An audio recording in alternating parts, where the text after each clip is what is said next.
I'm Ava Laura. And I'm Jessica. And this is Black Leave America podcast, where we highlight holistic wellness, travel, mental health, and self-care through traveling outside of America to reconnect and rediscover who you are.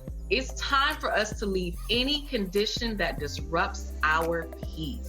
Black Women Leave America opens your eyes and explores new ways of living, but more importantly, new ways of being. Because sometimes you have to leave in order to find yourself. Kind of figure out next steps into something else that I may want to do. Absolutely. And one of the questions that I incorporate into some of my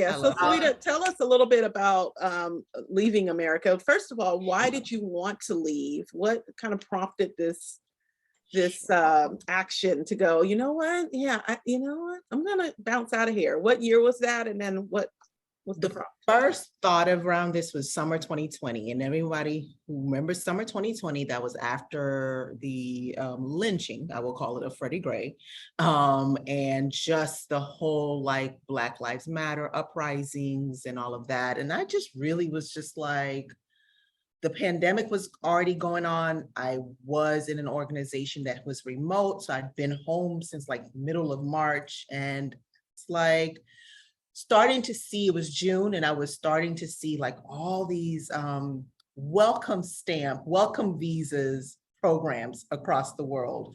And I was like, that sounds about right. I was really kind of in this like, I was like, America's ghetto. I need to move on. And, I love some things about America, but I just literally was just like, I don't understand why I feel such a huge attachment to a place that doesn't feel welcoming to me at this present moment. And so I just actually started looking into these visa programs, and a lot of them were like 1 year, 2 year. And I wasn't really sure, like, do I want to give Barbados or anyone 1 year of money to be there for a year? Great, you can come and go, but I was like, I don't know if I like you like that yet.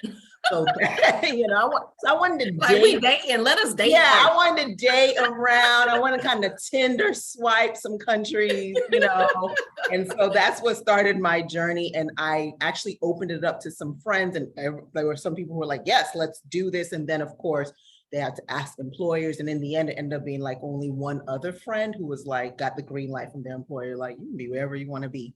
And I got that green light. So December, January is when I really started packing up my condo to like head out. And so the first country we left for was in February 2021 to Guyana, South America, excuse me. Yeah. Yeah. I love that. How long were you in Guyana, and what was that experience like for you? Sure. So Guyana, I had the great pleasure of traveling with someone who was from Guyana. She was born in Guyana, but had been raised here in the DMV area. So we were there for 4 months, about 4.5 months. I was there, she was there about 5 months. And it was wonderful. I liked, the thing was, I was like, I want to go where Black and brown people are. That was my thing. I was like, I want to be in the global South. And so I was only interested in countries that were in the global South. So when she was like, yes, I was planning on going to Guyana with, because she's from there. That was planned pre-pandemic. That was always intentional. Okay. And so I was like, sure, let's go there. And that felt easier because there's someone that has connections on the ground. Yeah. It would have been an easier soft landing, especially when you want to spend more time, like 4 months. So you want to spend some time there. It felt easier to go somewhere where it wasn't so many unknowns. And so we picked Georgetown, Guyana, because that's where her family lived. And it was just like, you land, and I don't know, but like, to me, there's this global South look, like where for some countries where it's like you get into like, it's a lot of lush greenness, it's a lot of, fruit plants, and just like, there's the different sound, the tree frog sound that you get hearing. So it was just like, it reminded me, I'm originally from Sierra Leone. So it just felt like familiar energy, and some of even like the architecture, like the way this Georgetown even looked, where it had some of that colonial British influence, was like very similar to some of the colonial influence you see in like Freetown, Sierra Leone. So it was to me, it was like a wonderful kind of like respite from here. But and isn't Guyana still kind of like developing as well? yes. So they just found oil a few years ago, which I learned coming into deciding, like when we were deciding what country to go to. So that was kind of also the appeal, that it was like for a country that is growing and developing. And so you could still have a relatively like modern access to your creature comforts. We're very still wanting to have some creature comfort, but a slower life.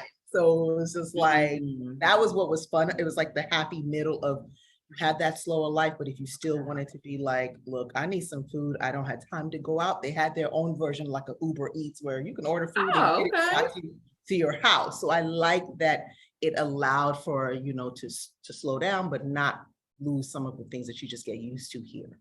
Yeah. I love that. I love that.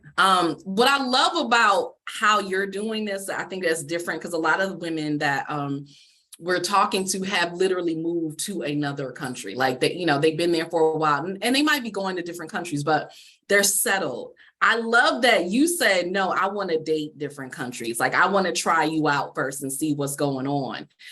So tell us a little bit about that process. Like how, I know you said Black and brown places. Okay, this person, you know, they're from here. So, but how have you been deciding like where you're going and how long you're staying, and where else have you been?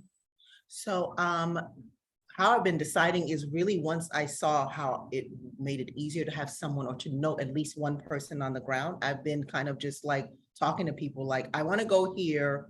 Do you know someone here? Or we, you know, last year was a lot of talking to my friend Nkosi about like, where do we want to go, and where do we know people on the ground? Or even if we didn't know anyone, how easy would it be to just kind of settle or establish ourselves? So after Guyana, we went to Anguilla, and actually that was where she had like a cousin and some other family, and she'd been there before years ago. So our plan was to actually be in Anguilla for 3 months, but it ended up being that we actually did Anguilla for 1.5 months, and then St. Maarten for the other half. For anyone who's been to Anguilla, you got to get to, well, at that time you had to come through St. Maarten they didn't have direct flights, but now they do through American Airlines. Oh, okay. So you know, once we got there, we realized they had such a huge challenge with people coming because of COVID, because they were relatively still closed.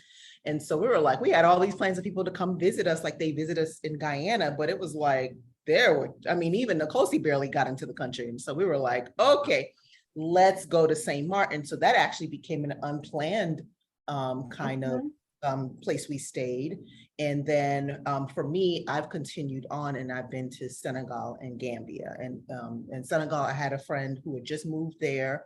And it was just pretty much, I'd heard good things. I've been wanting to see if I could do, it's kind of like testing out, how do I balance work when the time changes? The time zones, yeah. Yeah. So I was like, let's try. And I knew Wi-Fi would not be an issue. So I was like, well, let's try, you know, Senegal, and then just really just visited Gambia, didn't stay, you know, there for a while. Oh, okay. Yeah, that's on my list. I have to go there. Like that is on the list for me.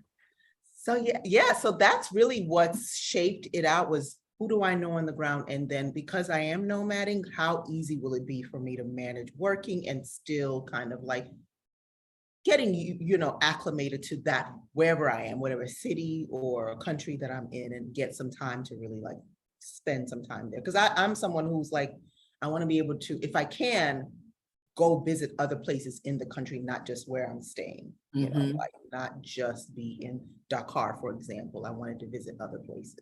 And so what was your process of actually going there? Like, do you need visas? What was the process of, you know, moving from, well, not technically moving, but nomading from the United States and around the world, really?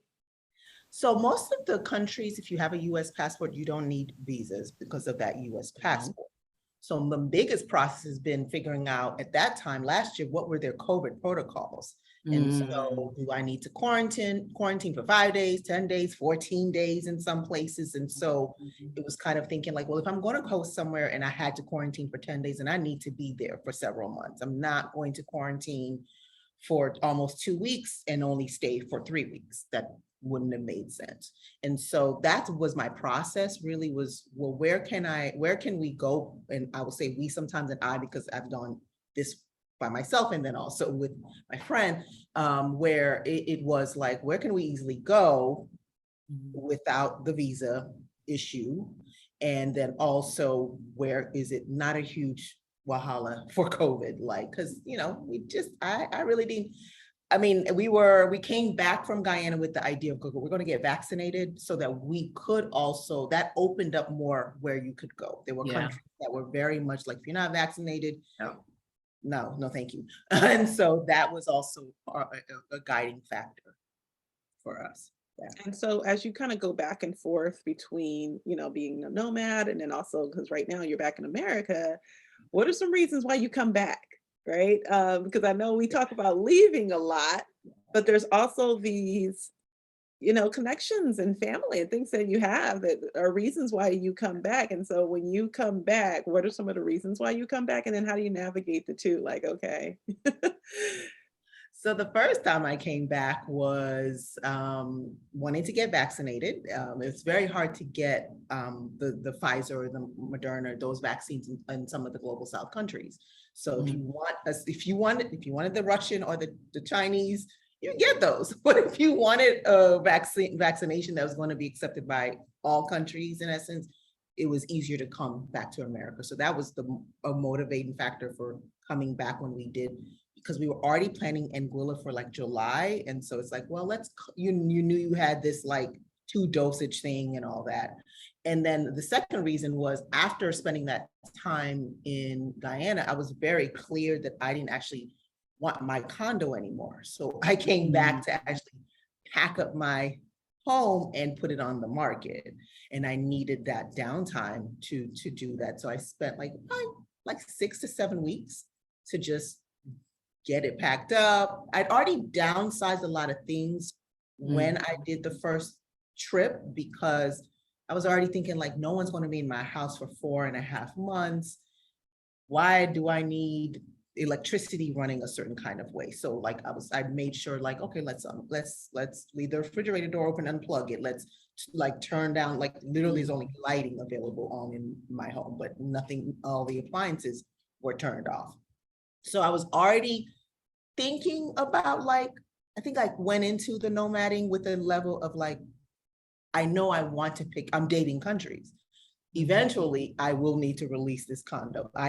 But what I realized was that managing a condo, even from afar, even if parents are helping you out, it's a lot when you own property somewhere and it's like, oh, it snowed, and it's snowed. Yeah. Someone has to shovel that sidewalk.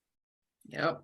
Who's gonna do it? Who's gonna shovel like the garage, like all these things. Like you start realizing that there's more to owning your home than just what you may think of day in, day out, and so I came back to kind of release, to release. At any point, did you rent it out or think about renting it out?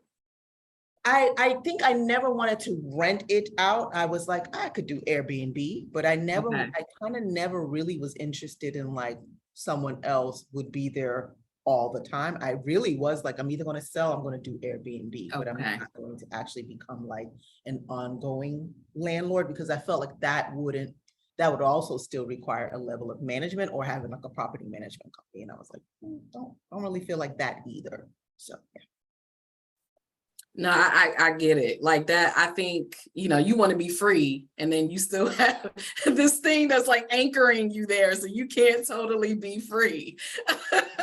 Yeah, it was very interesting because I think like I'd set it up so that my parents would come and check up on my place. But when your parents are getting older and they live in Virginia, I'm in Maryland, it's like, why am I asking you to drive 35, 45 minutes out of your way to come like make sure nothing's going on and you know, like there's no random package that's been accidentally left outside or something like that, even though, you know, you try to take care of all those things, but things happen.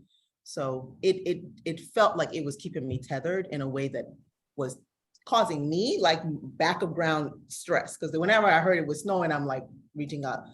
Okay, could someone go? Like I heard it snowed. Is someone go check and see? You know, just you just don't stop thinking about something you are connected to.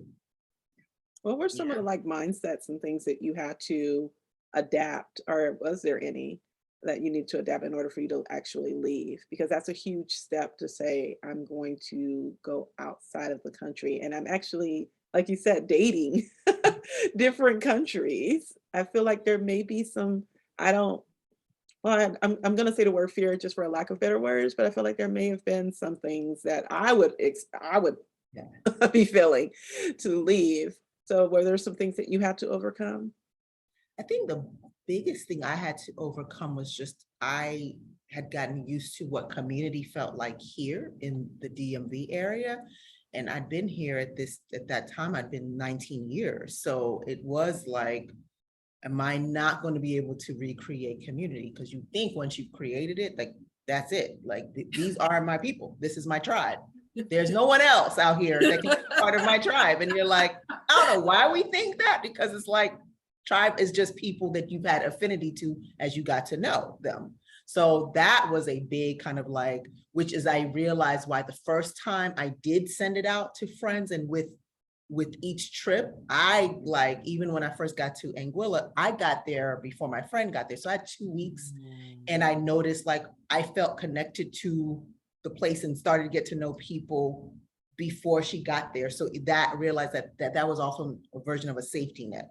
And then I was able to continue to, like, as long as I knew somewhere on the ground, even if I was the only person there, like I loosely knew them, I was like, I'm fine. And then even now, so Tanzania now is where I'm headed in October. It's really just like, it's just somewhere I want to go. And it isn't about like, I know anyone there. It's just now I feel more comfortable, like I can go anywhere. And now, although I actually, just funny enough, now had friends who were like, they're signing on because they're like, I want to go, but it wasn't because I'm like in this space of like, I need you because I need to feel someone is with me so I can have community. Is like, I can be I'm feeling more comfortable, like I can build community anywhere. So I don't have fear around not having connections. Because you do really always get used to kind of needing your tribe in one way. And then what this allowed me to do is say, I still get to experience what connection looks like when it shifts from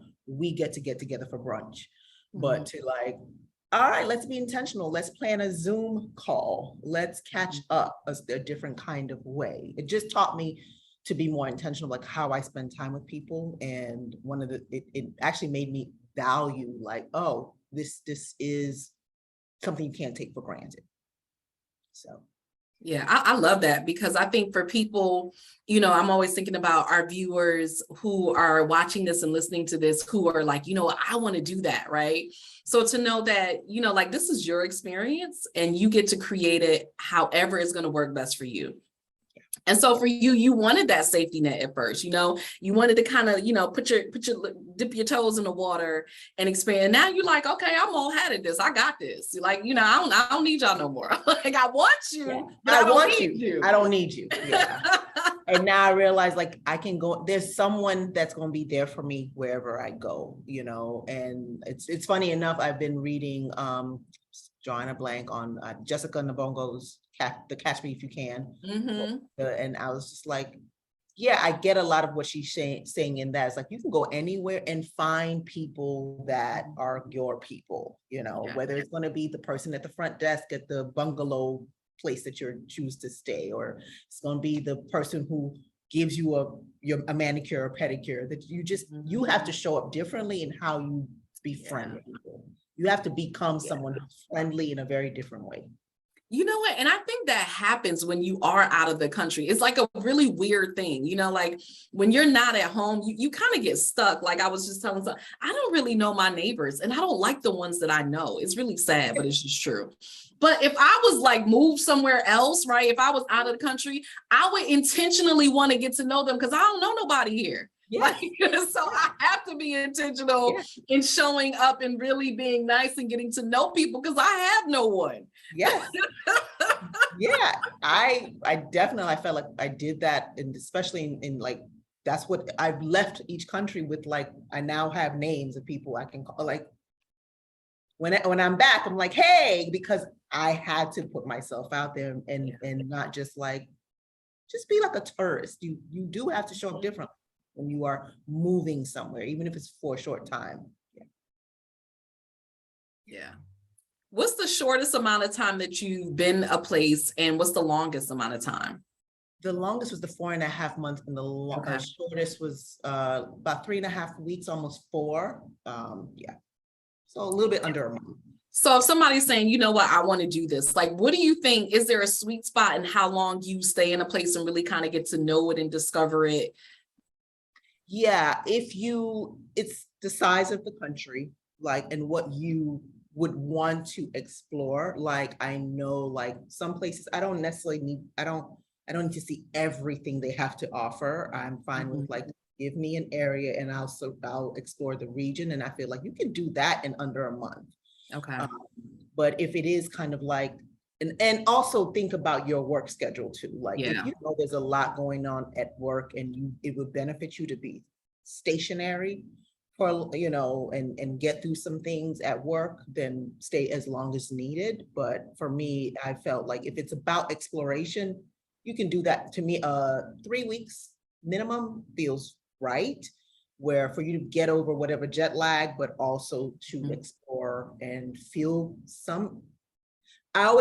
by 3 weeks, you feel like I feel like I get a little bit of a sense of like, do I like at least the city that I'm in?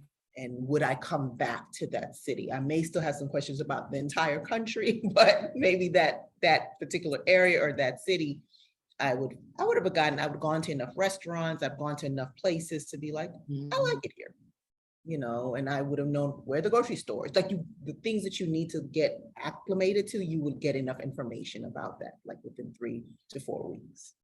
Can you share a story of where you've gone, of a place that you've gone to where you felt really comfortable and what kind of happened that made you feel that way? Sure. Strangely enough, the place I felt really comfortable was Dakar, even with the language difference. Like, I don't speak, I've had very, very poor French.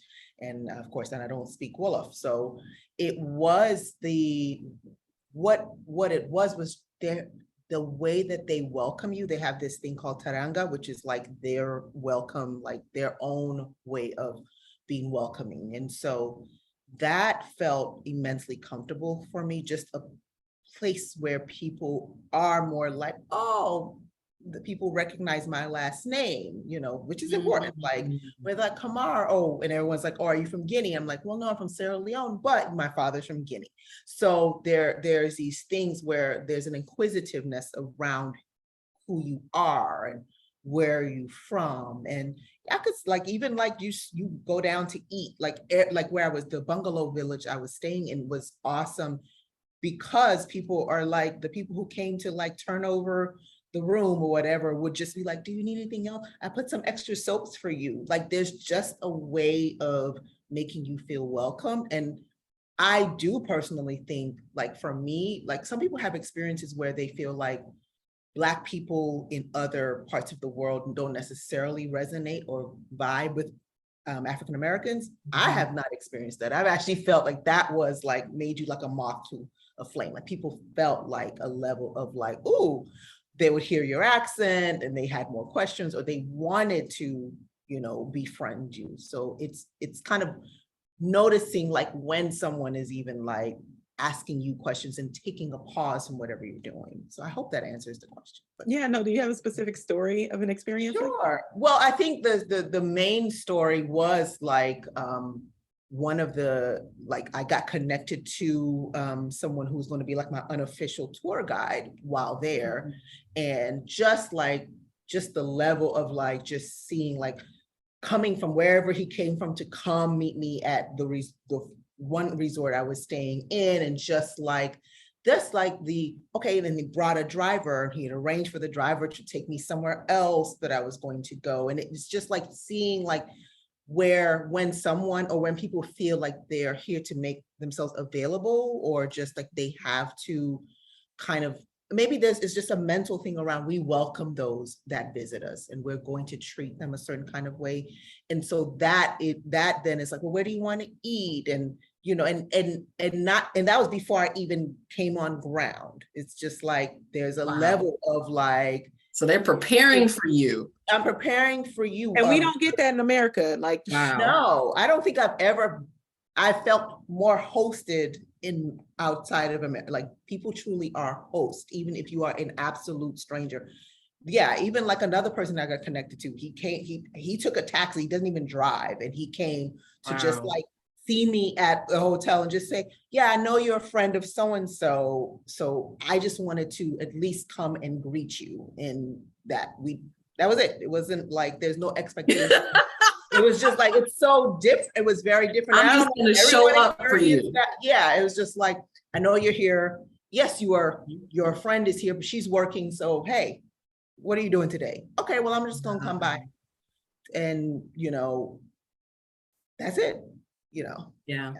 And you know what? And that resonates with so many of the other stories that we've heard from other women that we've talked to, and my own personal stories of traveling outside of the US. And it's so interesting. The woman that I just spoke to, I mean, she literally just said that. She was just like, they appreciate Black girl magic, you know?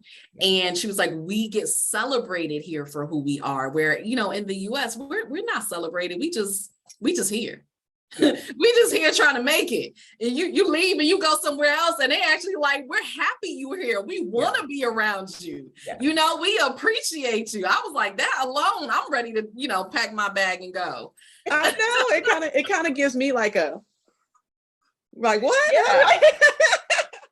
Yeah, you almost have to be like, it almost feels extra to you. You're like, what do you really want? What do you like, you know?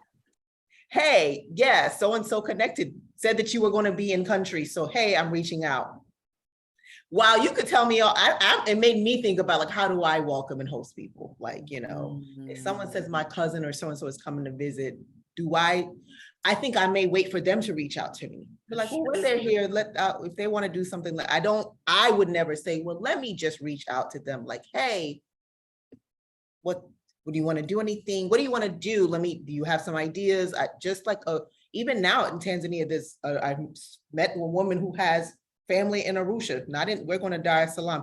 The woman has reached out like, what are y'all thinking about doing? Maybe I'll be able to make some connections on the ground. And I heard you want to go to Zanzibar. I know some people, like, she doesn't have to read, like, she took the information, she took my number from the person I know, the mutual person, and reached out to me on her own. I didn't have to be like, so gave me, I was just like, who is this? Yeah. And you already got cousins, aunties. Yeah. Yeah. I think that's the Americanism in us, right? If that's a word. Like, if it's not, I just created it. It's the American in us to always be on guard, to always be like, Yeah. Or like you said, if it's the opposite way around, it's like, oh no, I might be bothering them, or I don't want to, you know, instead of it being like, no, I really just want to reach my hand out. You know, I see this a lot in marketing. Like, you feel like you can't talk to somebody on the internet. They're a human being too. They have a heartbeat. Yeah. Like, it's a person. Yeah. Talk to them. Yeah. I had to realize I had my own trust issues. Like, I'm like, what do you want? It's like, nothing. But the other thing I think is that freedom to just reach out, because that's not really our culture. It's just not. Yeah. Like, unless you want something, I'm not going to reach out. So just to reach out to actually take care of somebody else and not want anything, that is not American. Like, what? Not our culture. It's not. And it made me reflect a lot on that. And also the other thing was to see how what that looks like when you truly are reaching out, when it's like no agenda. So it's not even because it's like, oh, this is part of my being a citizen of the world. Like for them, it's like, oh, for you, people visiting your country isn't just like some tour company's business or some hotel's person. It's like we're all part of welcoming people to our country.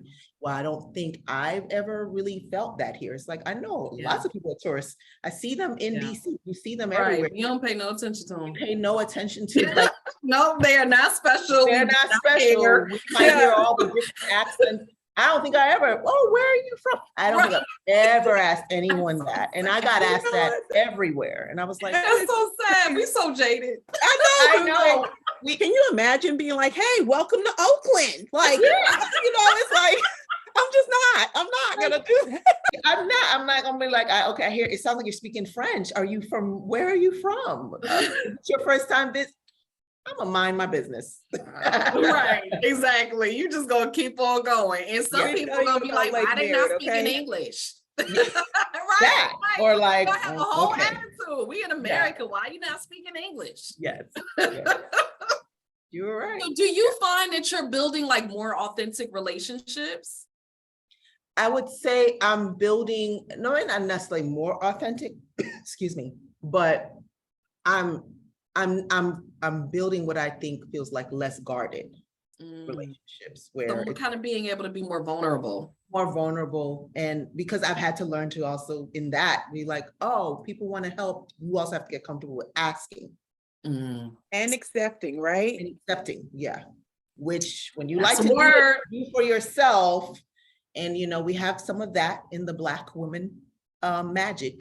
It's one of the magic we may be put on us, is that this ability to do everything for yourself, which is not a requirement. I was actually talking to a friend who she spent many years in Nigeria. She's just coming back, and she's just like, and she was just literally saying she has to move, but she knows here she has to ask for help for moving. When she moved from everyone knew they were moving. People were like, oh, I'll help. They just help. And so no one feels shame or like you can't do things because you're asking for help. Like it's not a reflection of your ability or capacity to take care of yourself. It's like, note this, I just want to make this sure that this is recorded, and we need to have a whole separate episode and podcast about that topic, about help, right? Because I've moved several times and I've never had any of my family, and I think actually they feel offended when you even ask, like, you're gonna ask me to help you move? Oh, in the middle of the week or in the middle of the weekend, right? This is on my Saturday off, right? And it's like, wait a minute, what are we doing here? So there's a mindset that comes with that, and a shift that needs to happen in our communities. So we definitely need to have an episode about that. It's like what I'm hearing is that we just have community twisted. You know what I mean? Like real community for us now does not really exist. Yeah. And we don't even know like what that looks like. And I think for many of us, it's the missing link to our success that we don't even realize. Where is my clap again? Where's my you can say that as many times because like when you're being supported on that level, how can you not be successful? But when you literally have to try to do everything and you feel bad for asking for help, or you feel like you asked for help and nobody's really going to help you, you got all these obstacles to before you can ever even get to where you're trying to go. And you only have so much energy. So that limits successfulness too, I can imagine. Like you only 24 hours in your day and only but so much life in your literal body. We got to have you back again. So before we let you go, I do want to ask, what are some tips that you could give to us about if, there's a viewer that's watching right now or listening, what tips would you give them about nomad life? What's some things that they should do? What should they research? If you could provide us with a couple of tips on that. I will definitely, some tips are connect yourself in terms of to like as lot of different communities online as possible, even if it's just one-sided, like an Instagram nomad group or something like that, where all you're seeing is where they're going, just get the ideas flowing. And in particular, I recommend like Black travel groups. They're just, you can search Black travel groups on Facebook or wherever. Yeah, just there's a lot. just pick one. I'm part of so many I can't even name them. I'm just a part of that. Or you can join our Facebook group. We have yes, tons yes, of join, plug, Yeah. Black Women Leave America. And also, like the other tip is, if you do see someone who's really active in these groups that are going places that you want to go, please don't hesitate to reach out. That is how I got connected to so many. There was a woman in Rwanda who I was like, Rwanda's close to Tanzania. I reached out to her. I saw we had some mutual friends. I saw she's relatively active in this space. So I just said, hey, don't feel ashamed to just reach out. People who are doing what you want to do, because that, in hearing their stories and hearing what they navigated, and just even hearing just like their excitement about, like, they will champion you. They will champion you. So, and hey, if you want to reach out to me, I'm on LinkedIn. I'm on Facebook, all of it. Well, not Facebook, Instagram. I'm really not on Facebook, but I am, whatever. You can reach out to me on Facebook. I may not travel groups. That's yeah, exactly. Like, actually, I'm not on Facebook, but I am on Instagram, which is it's Sawida. But reach out to me. Like, I don't mind sharing, and I think a lot of people are in that same space where they don't mind sharing, and I think that helps us kind of break through this, giving ourselves permission to ask. Eventually, you may get to ask for help, but just asking, hey, how are you? Would you mind spending time talking to me, that kind of thing, or telling me how you liked your experience here, that kind of thing. And then the last tip I would add is just, stay on top of maybe some of the financial things that are going on in different countries. Just be aware of what's going on wherever you're going.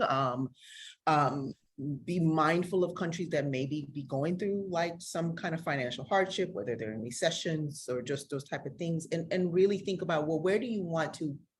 I think I'm also of an intention around I want to generate some good, paying it forward in different kind of markets.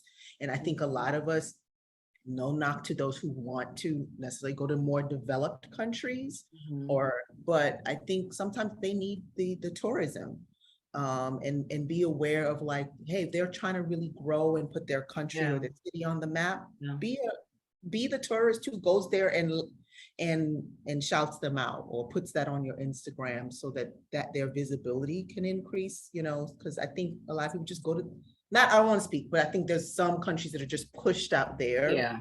An assumption that this is where you must go. While like for Guyana, if it wasn't for being around a Guyanese, it wouldn't have crossed my mind. And I had a fabulous time there. And they're not necessarily front of mind when you think about even a Caribbean country or South American countries, just like that's not what we think of.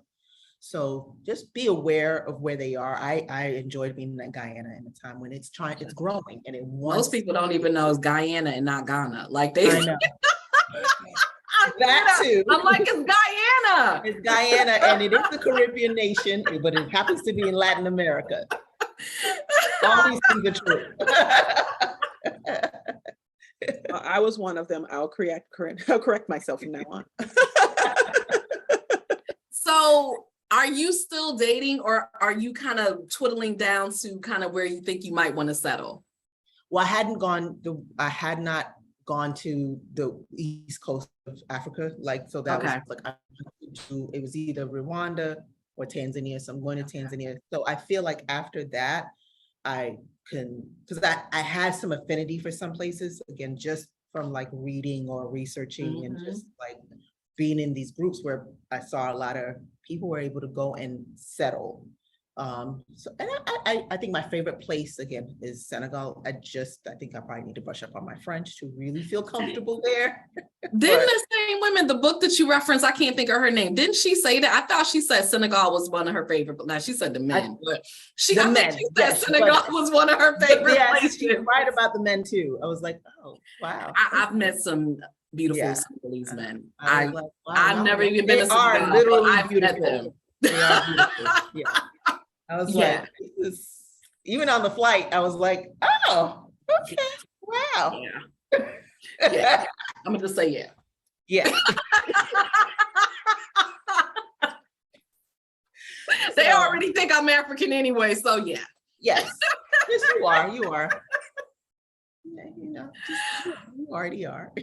Listen, another one for Senegal. Okay. Yes. Yeah. Okay. Yeah. And yeah. I think that's all I have in terms of tips. I think I gave at least 3. So yeah. Any final thoughts? Anything that you want to leave our listeners and our viewers with? Sure. I think, especially if you're someone if you're trying to like move yourself to some next level in your life, whatever that is, I think traveling out of areas that you're comfortable with will help you it might be like a little, catalytic energy to help you kind of get into that space. I also just want to, again, just champion women, Black women in particular, to just give themselves permission to go to spaces where you are, like Ava Laura was saying, are celebrated. And it's like, hey, I see you. I want to spend time with you. I want to get to know you, or I just want to be in your presence and support and help you. Give yourself permission to be places where you are loved or will feel loved. Mm-hmm. So. Yes, on that note.